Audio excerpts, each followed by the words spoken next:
Welcome back, everybody, to the MVM Show. I'm Titus, and here with Travis today, my co-host. And we have a special guest today. We got William Frawley, the customer manager of customer relations with Tetra.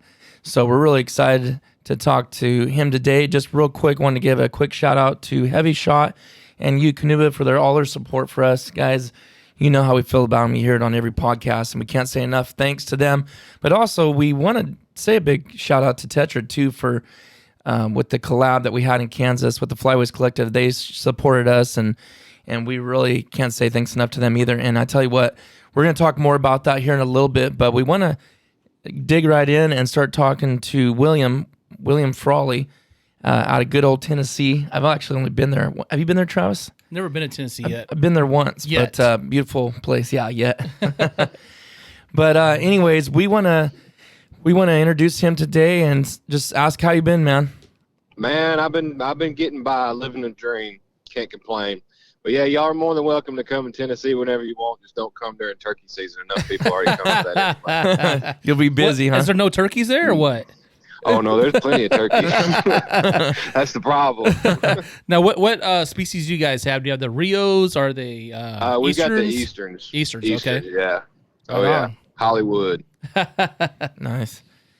Well, let's talk a little bit about duck hunting. Or actually, first, William, why don't you just give us your background and tell us a little bit about yourself?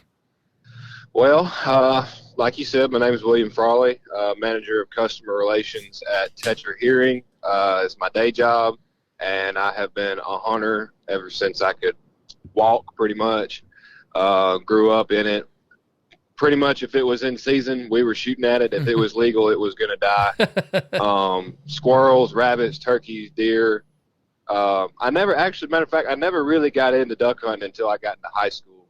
And a buddy of mine took me my senior year, and it was an Arkansas timber hunt, and I was transfixed ever since, if you want to put it that way. But yeah, I did a short time at Samford University in Birmingham, and God very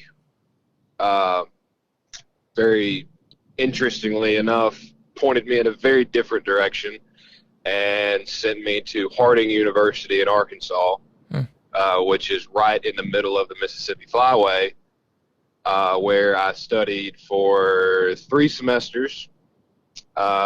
Duck hunted a lot more than I studied, which ended up being the reason why I dropped out of school. But anyway, long story short, I went there for a little bit, met a lot of great people, dropped out, started working construction, and then I guess it was last April.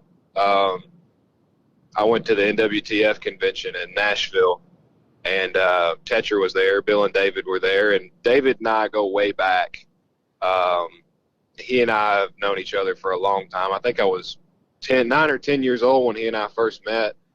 He was actually one of the people that taught me how to bass fish. And I knew that he was part of this company. And I went to high school with Bill's kids. And I went up to him at the turkey show and was like, hey, put me on your pro staff, just as a joke, just because we've known each other for a while. He goes, that's not a bad idea. Call me on your way home tomorrow. And I was like, wait, really?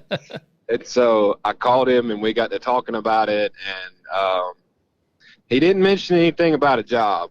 But a couple weeks later, I was sitting on the job site, and he texted me and said, hey, you interested in working for us? And I was like, yeah, I would love to. And so a couple weeks later, I got the job offer and moved on back home to Nashville. And wow, that seemed like it was yesterday, but some days it felt like it was 6 years ago. But here we are. Yeah, I did construction myself for quite a while. It's just something everyone around us did. And so, but that's someone's got to do it, but I realized, that was something I didn't want to do. My dad actually did. He built roof trusses and for 20 plus years. So I was, from the time I was a young kid, I was always involved in that, but I knew I wanted to fly helicopters. So that's what I ended up doing. So I totally get let's do something, that you probably love your job, I'm sure, right? My construction job? No, your job you have now with Tetra. Oh, yeah. Oh, my gosh, yes.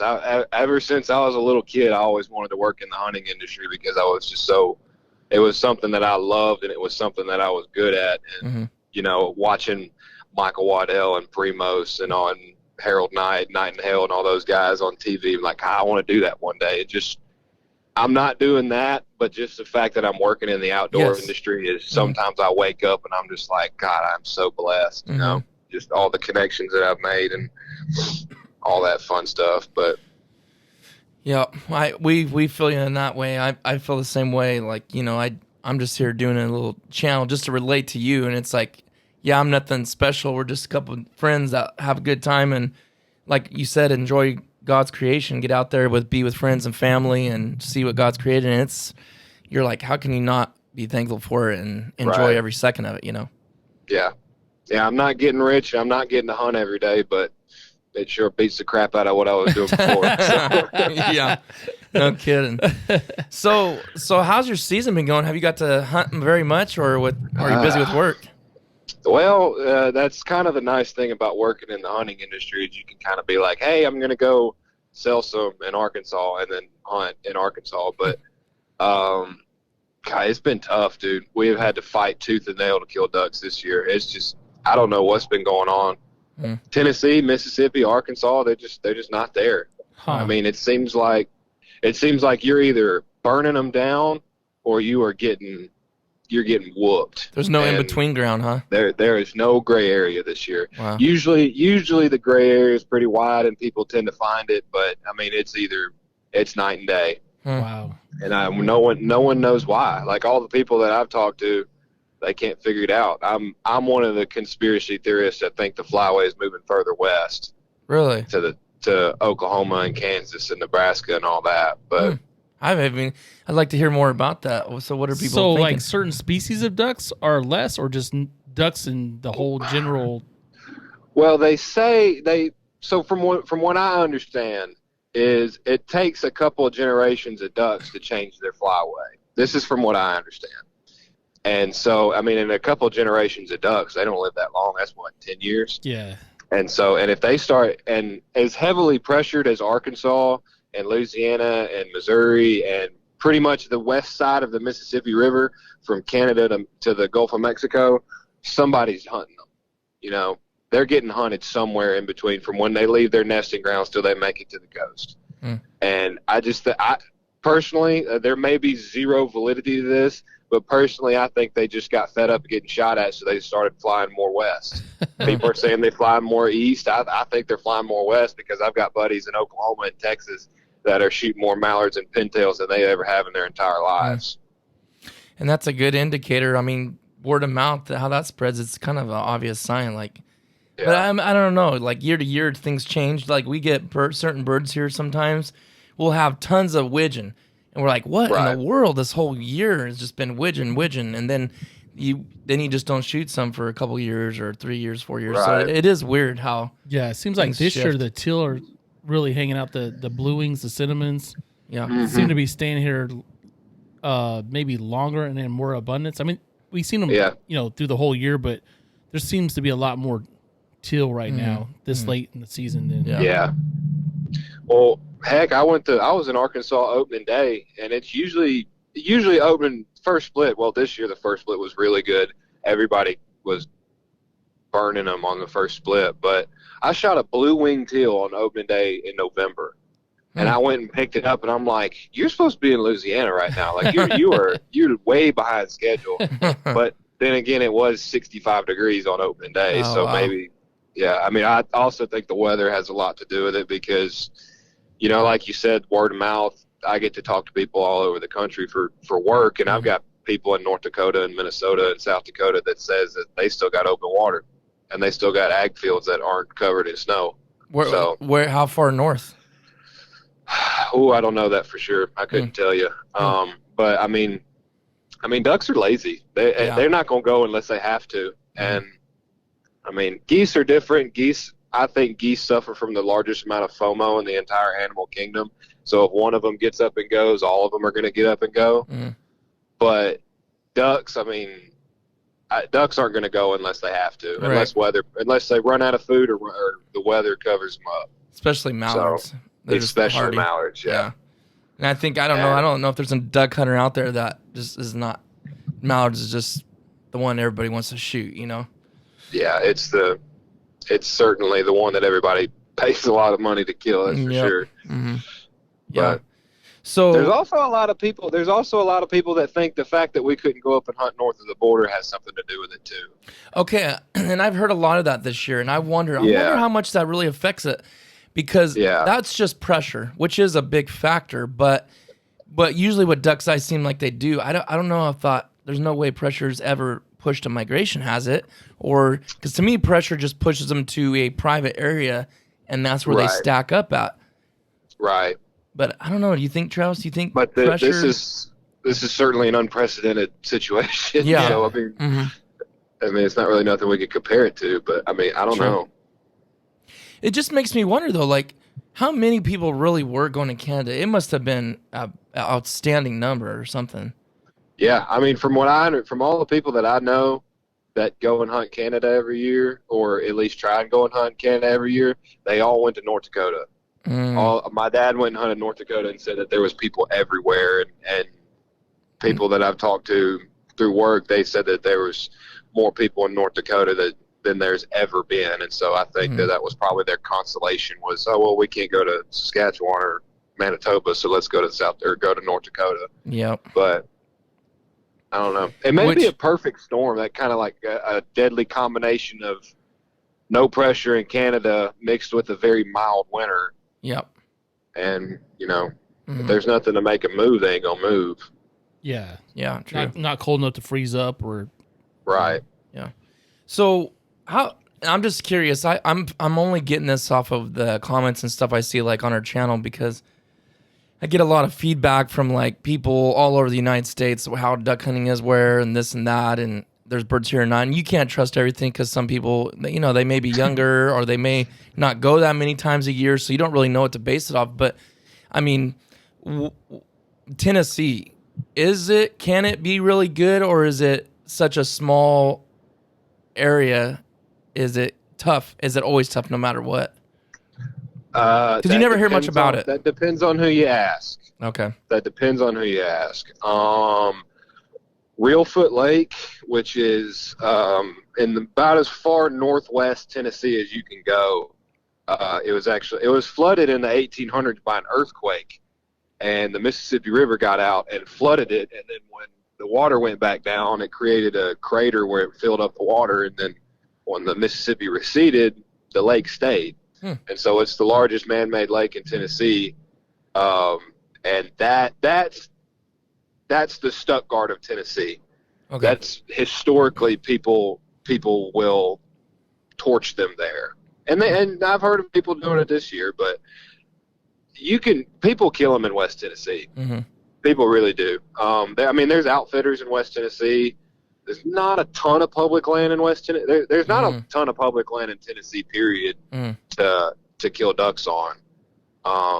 But from my experience, pretty much as soon as you cross the Tennessee River going east, the duck numbers drop considerably. Okay. Now that you were speaking of Reelfoot Lake, just for one example, what's it look like? Is it just a wide open lake with bare banks, or like what does that actually look like there? So the TWRA actually has built blinds on it. Okay.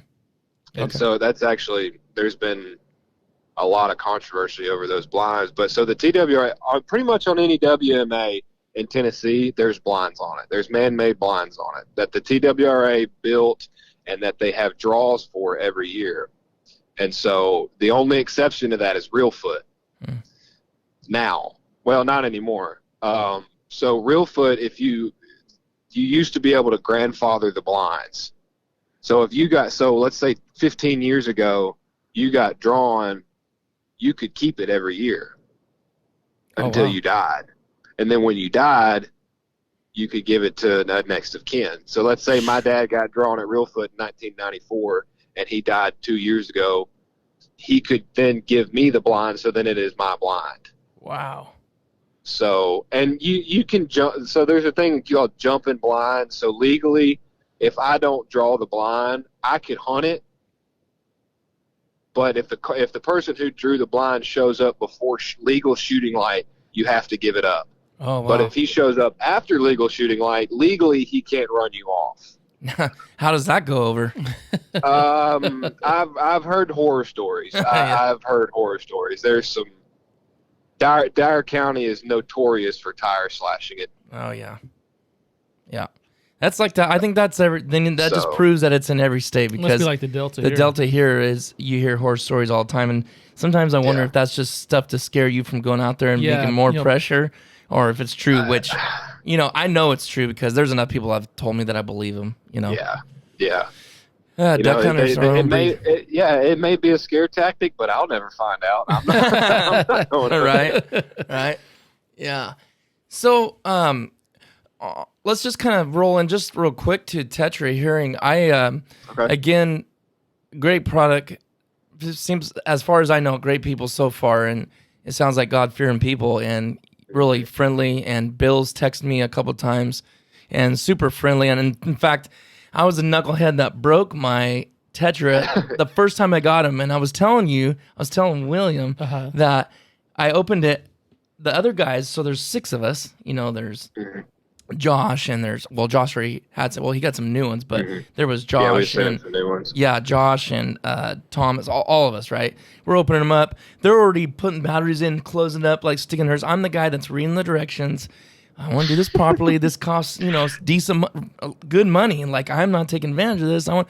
So I do everything the way you should do it, by the book. I go close the latch, and it goes pop, and makes like a weird noise. I'm like, what in the world? And I go to open it, and the latch separates from the battery, and the battery's now stuck in there. And it works. So I used it for the whole collab, but eventually the battery died because you kind of open the latch, let the battery sit out when you're not using it. Is that the proper way you do it, William? Yeah. Okay. And I'm like, oh my goodness. So I text Bill the next day, and Josh kind of texted for me. I said, I'm the goofball that broke my Tetras. And he's all, it's okay. We like goofballs around here. So I was like, he just made me feel really good. Yeah. Huh? What's that?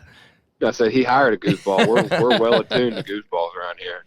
Well, so can you tell me, let's dig into a little bit. Like, can you tell me the background history of it and roll into the use of it and, Yeah, absolutely. So, like I said, I wasn't involved until April 1st, 2020 was my first day, but I've heard Bill tell the story enough times that I felt like I'd been there. But so a little bit of background, Bill Dickinson and David Genevico are the founders of the company, and they're both doctors of audiology, and they have a combined 50 some odd years of practicing audiology. Wow. And they're both diehard duck hunters. And so they've seen over the years, over 50 years, they have seen the damages that duck hunting can do to people, and they both got to working together at Vanderbilt, and so everybody in the mid-state area knew that if you were a duck hunter or a bass fisherman and you needed hearing aids, you would go see Bill and David, because there's not. Really and truly in the hearing industry, there's no one that really puts the hunter first in front of the hearing protection. We're not the first hearing protection on the market. Protecting the ear is easy. You can stick your pinky finger in your ear and protect your ear just fine. But what we're trying to do is we're trying to maximize the listening experience that goes along with the protection. And so more background into it. Bill and David were fishing a tournament on Kentucky Lake, and they were approached by a guy by the name of Harold Knight. Y'all may know who that is. He's one of the founders of Nightingale Game Calls. He's a living legend in the Southeast when it comes to turkey hunting. And he walked up to Bill and David and was like, hey, I hear you guys are audiologists. And he was like, I cannot hear turkeys gobble anymore. And I don't know how it could. Titus, you and I briefly talked about turkey hunting. You said you're pretty fresh into it. Yeah. But it's when Bill recollects the look on Harold's face when he was telling that story, he said he had tears welling in his eyes when he said he can't hear a turkey gobble anymore. And I could say I would be the same way if I couldn't hear a turkey gobble anymore. It just means that much to him. But and Bill and David had already been, spitballing ideas back and forth. And I think this was about 2.5-3 years ago. And they were like, okay, Harold, we might be on to something here. And so a couple weeks after that, they went to David's practice in Mount Juliet, which is just outside of Nashville. And for 2 days, they put a microphone on Harold Knight's eardrum, and Harold blew all kinds of duck calls, goose calls, turkey calls, you name it. If it had a reed in it, Harold was blowing it. And what they did is that microphone that they had on Harold's eardrum, they recorded what it sounded like when it hit his eardrum.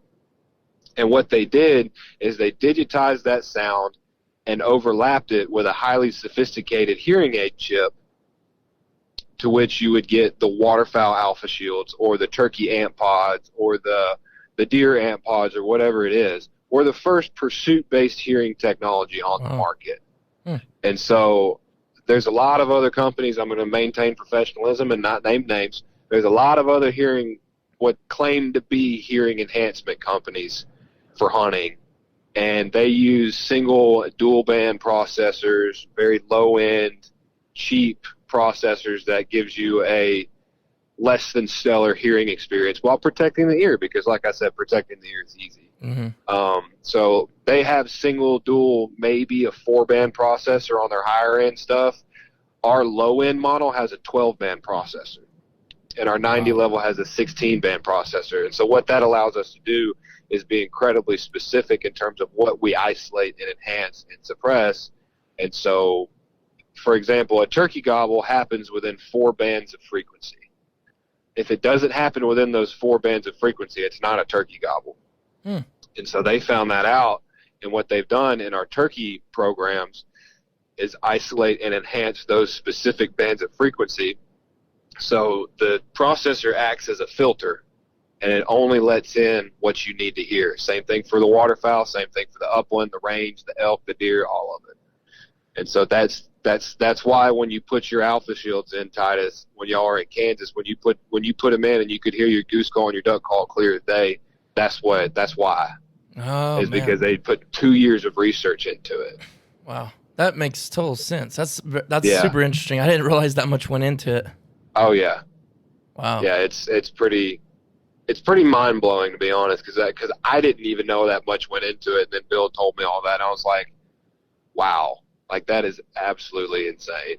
Yeah, and I mean, like just like a mallard doing Drake Mallard doing his little. I don't know. Exactly. Yeah. Called the they thought of everything. Yeah. They thought of everything. Well, and like you said, they're passionate about duck hunting, so that's why they thought of everything. You know what I mean? Right. You got these guys that they may be, and like you said, it's not downing anybody. They're, like you said, they're creating a hearing protection, but you got these other people that maybe their passion's whitetail hunting, and they try to make it for everybody, but they're not dialed in like this is specifically. So taking that's to that next level. Yeah, exactly. Next level. Yep. No, that's really cool. Yeah, and I will say this just from my own personal use and experience. I've never used hearing protection. I've tried several kinds. I've tried the muffs. I've tried certain things, putting in ear and stuff like that. And it's just like I was telling you, Will, I mean, you kind of mentioned already, Travis, where when you blow the call, it just don't sound right.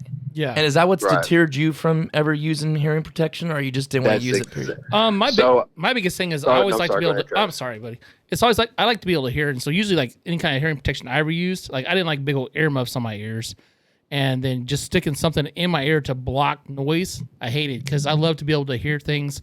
Like I'm sitting out there, I want to hear the birds.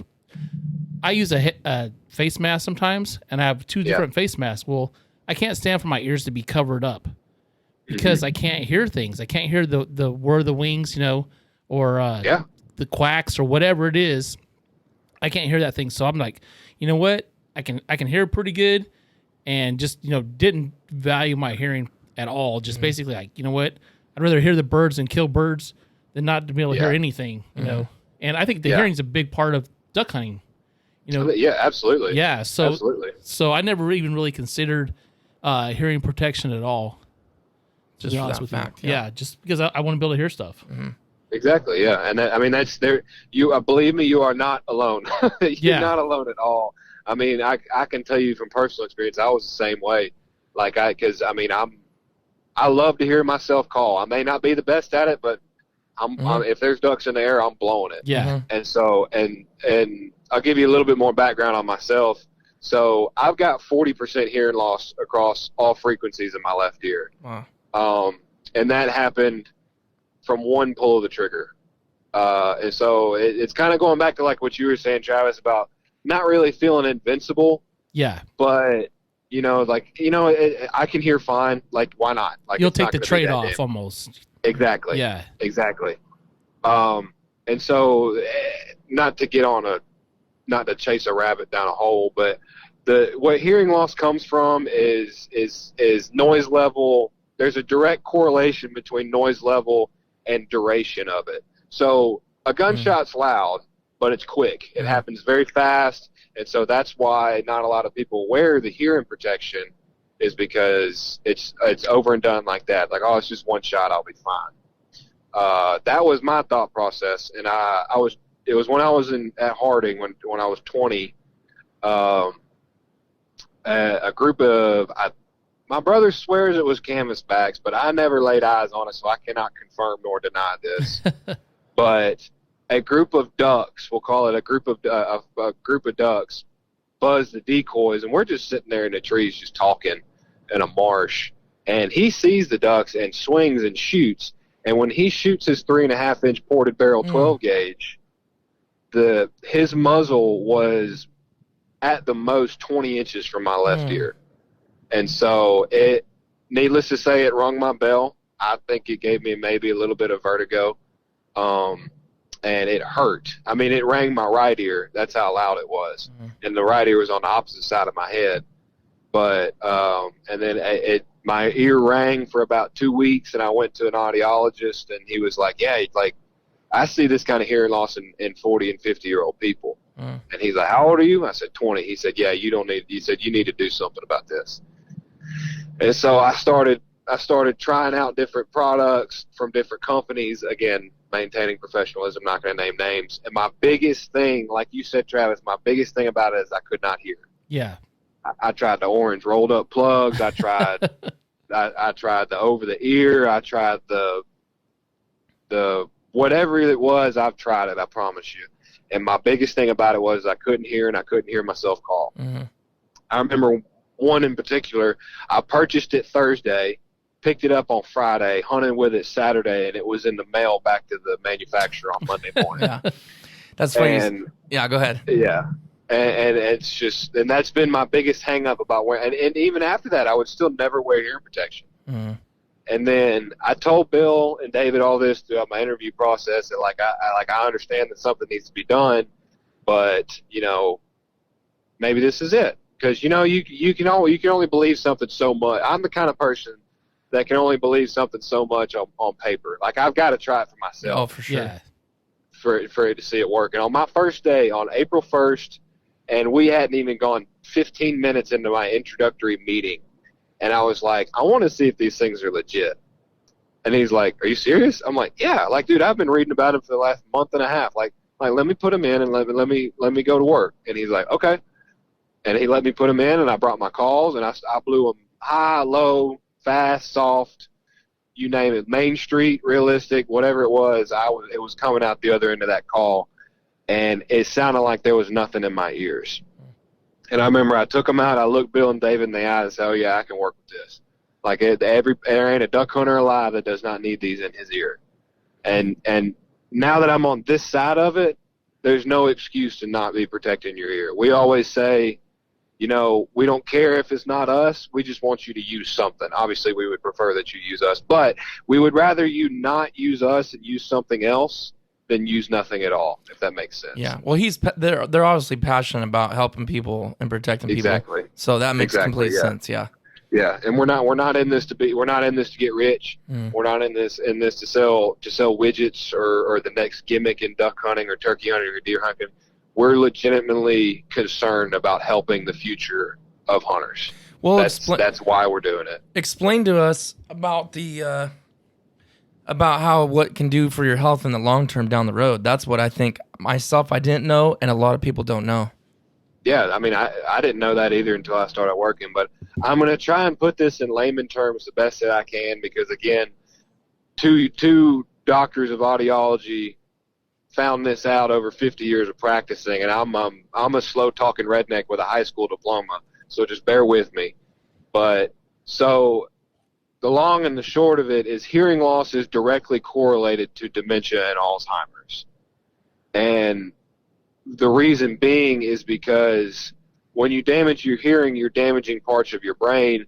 And when you're damaging parts of your brain, there's something I want to say that it tries to compensate for that, and it takes attention elsewhere from your brain, and then that would further deteriorate your brain. And so that's why it's a direct correlation to dementia and Alzheimer's. And I was not aware of that until Bill and David told me that, but there have been extensive studies on this, and it's acknowledged by audiologists across the country. Like, it's not something that we're just making up as a gimmick.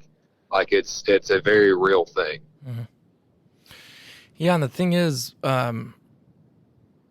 it's a prevalent thing that you see nowadays. I mean, we know so many people that getting older that we know, like our friends' parents or our friends' grandparents that are now passing away and stuff. And it seems like everybody gets, Alzheimer's or dementia, and it's just sad to see that. And here's the thing: is people say, well, I'm not saying that's all what it is, but everybody experiences hearing loss because, like you said, not only is it sometimes a quick burst, like a shotgun, but sometimes it's an extended loud, like a lawnmower. I mean, who in the world ever thinks industrial about noise, a factory, exactly, any of those things? So we all, as humans, guaranteed have went through things in our lives and experienced just life experiences that you've damaged your ears, and it just happens time after time after time for 80, 90 years, and then it brings on these symptoms later. Yeah, you notice those things like on your phone where the frequencies, when at certain ages they can hear it really well, and as you get older you can't seem to hear those things at all. Yeah. Like when we were kids, we thought it was all fun and games when your dad or your mom couldn't hear the dog whistle you bought at the Dollar General. Like, oh, if you're over 30, you can't hear this noise. And there's actually some validity to that. Oh, There's a reason why. And it's not just it's an age, it's a number that caused that. No, it's you lost hearing. Exactly. It's not when you turn 30 on midnight, it just automatically clicks off. Exactly. Like, I'm pretty sure I couldn't hear one right now. I actually need to have Travis, when we get off here, do that hearing test on your guys' website. Guys, if you want, can you tell them where they can go just check that out for themselves? Yeah, it's we got a free hearing test on our website. It's extremely easy to use. tetrahearing.com or tetrahunt.com. Both of those will take you to us. It's on the top tab. You click on hearing tests. It takes you about 5 minutes. All you need is a pair of earbuds or headphones. Follow the prompts. When you click email results to Tetra, it'll pull up your email and you send it to it, and that actually goes straight to me. My email is on that email when you send it. So don't be surprised if you send a hearing test in and I send you something back about how bad your hearing is. Well, no, it's good to know though, because I think sometimes we don't realize it. Like, one of the things I like your guys' hearing test stuff. You know what I'm saying? You don't know what you don't know, in a sense. Well, they said about me is whatever level I was at. I was actually a very extensive hearing loss too myself. But I play the drums. I shoot guns. I fly helicopter. You're a helicopter. I was in the military. You've got a laundry list of reasons. I got a bunch of dirty laundry, man, for hearing loss. But anyways, it says things on there like, depending on where you're at on that level and how bad on which ear, or if they're both, however, it will say like, you just think, it said something about me like, you think people are mumbling in the living room when you're all talking, and it's you. I'm like, oh man. Like it, that's I think that's pretty close to actually what it says. It's pretty good that you remember that. But no, you guys just go check it out. I mean, honestly, it's good to know. Like, you may or may not choose to do something about it, but to me, it's like, where do you spend most of your time? They say sleeping, which I don't know if I agree with that. I wish. The other percentage of your life is in the bed. Like, buy a good bed. To meet those people. I've never met that criteria, but I do know that, from 4 to 7 hours a night, I know I am sleeping there. So you want to buy a nice mattress. Well, same thing with our hearing. It's like, okay, you're going to invest a ton of money in hearing aids when you get older because you can't hear, or you can take it one-time purchase right now and take care of it for the long haul.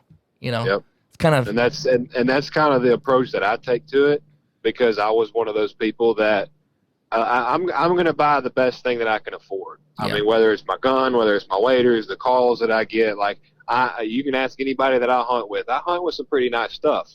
And that's not just because I want people to know that, cool. Like, hey, exactly. No, I do it because I know it's going to work. Yeah, exactly. And I've seen people spend ungodly amounts of money on duck hunting stuff, and then turn their nose up at buying $700 hearing protection. Like, dude, I just saw you buy $1,000 waders.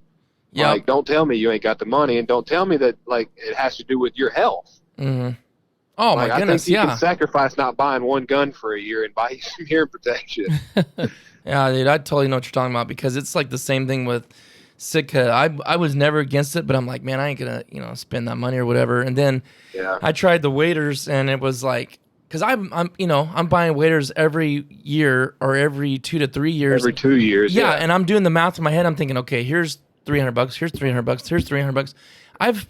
If I look back, I can think of how many pairs of waders I've had. I've easily had 7, 8 pairs of waders, which ain't, some have last longer than others, right? But do the math on that. I mean, you're sitting at $3,000, and I still got a long time to duck hunt, Lord willing. So it's like, okay, $1,000, and I could care less what people say, because it has nothing to do, like you said, with looking cool. It's about, I'm thinking the long term, what's gonna get me the most bang for my buck. So right, yeah, and Bill and I have joined some Facebook groups that, like, I can't remember their names now, but just people like duck hunters and deer hunters and stuff like that, just to kind of get a better understanding of the demographic we're going after or whatever.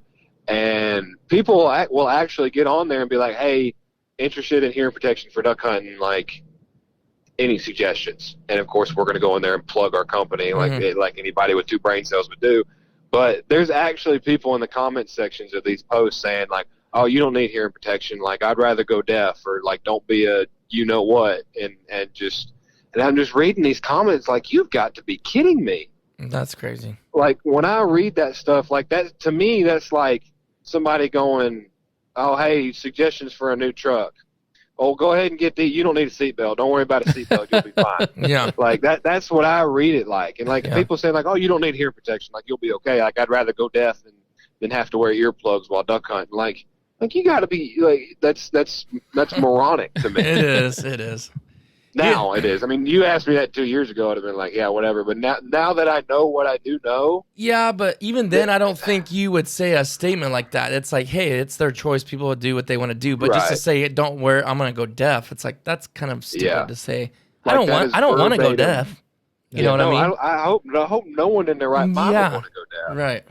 Nobody with 2 brain cells to rub together wants to go deaf. No. But I mean, that's literally verbatim. One of the comments on this post was, "I would rather go deaf."